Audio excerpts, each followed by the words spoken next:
March 22ರಂದು Karnataka ಬಂದ್ಗೆ ಕರೆ ನೀಡಲಾಗಿದೆ. ಅದರ ಮೊದಲ ಭಾಗವಾಗಿ ಇಂದು ಕನ್ನಡಪರ ಸಂಘಟನೆಗಳು ಹೋರಾಟಕ್ಕೆ ಮುಂದಾಗಿತ್ತು. ಮರಾಠಿಗಳ ದಬ್ಬಾಳಿಕೆ ಖಂಡಿಸಿ ಮಾರ್ಚ್ 22ಕ್ಕೆ ಕರ್ನಾಟಕ ಬಂದ್ ಹಿನ್ನೆಲೆ ಇಂದು ಕನ್ನಡಪರ ಸಂಘಟನೆಗಳಿಂದ ವಾಟಾಳ್ ನಾಗರಾಜ್ ನೇತೃತ್ವದಲ್ಲಿ ಕರ್ನಾಟಕ ಪ್ರಜಾಪರ ವೇದಿಕೆ ರಾಜ್ಯಾಧ್ಯಕ್ಷರಾದ ಕನ್ನಡ ಶಫಿ ಮತ್ತು ಶೇಖೇಗೌಡರು ಹಾಗೂ ನೂರಾರು ಕನ್ನಡಪರ ಹೋರಾಟಗಾರರು ರಾಜಭವನಕ್ಕೆ ಮುತ್ತಿಗೆ ಹಾಕಲು ಯತ್ನಿಸಲಾಯಿತು. ಈ ವೇಳೆ ಪೊಲೀಸರು ಪ್ರತಿಭಟನಾಕಾರರನ್ನ ತಡೆದು ವಶಕ್ಕೆ ಪಡೆದುಕೊಂಡಿದ್ದಾರೆ.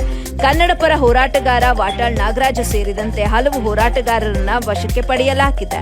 ಪ್ರತಿಭಟನೆಯಲ್ಲಿ ಹೋರಾಟಗಾರರು ಬೇಕೇ ಬೇಕು, ನ್ಯಾಯ ಬೇಕು ಅಂತ ಘೋಷಣೆಗಳನ್ನ ಕೂಗಿದ್ರು. ವರದಿ ಸಜ್ಜದ್, ಎಬಿ ನ್ಯೂಸ್ ಕನ್ನಡ, ಬೆಂಗಳೂರು.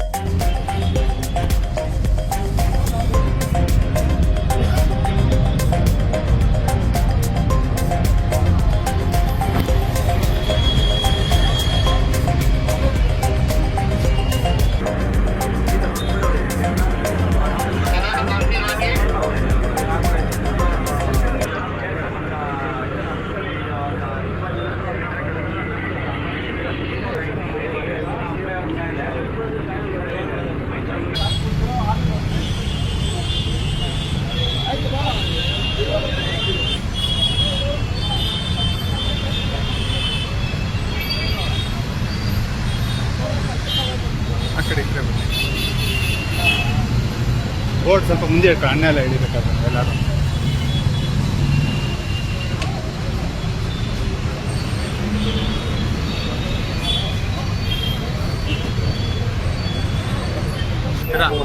ಒಳಗೆ ಮಾತಾಡೋಣ. ಬರ್ರಿ ಬರ್ರಿ.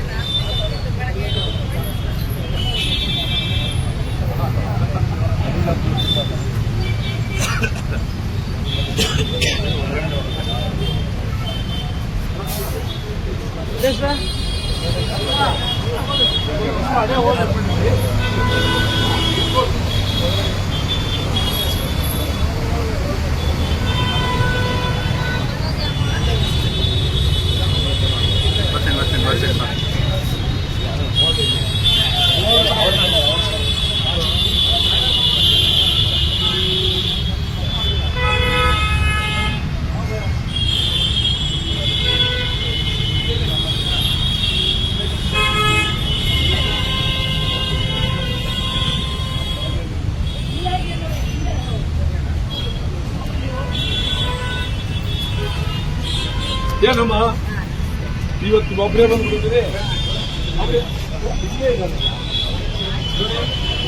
ಲಕ್ಷ್ಮಿಯಲ್ಲಿ, ಸರಸ್ವತಿಯಲ್ಲಿ, ಬ್ರಹ್ಮ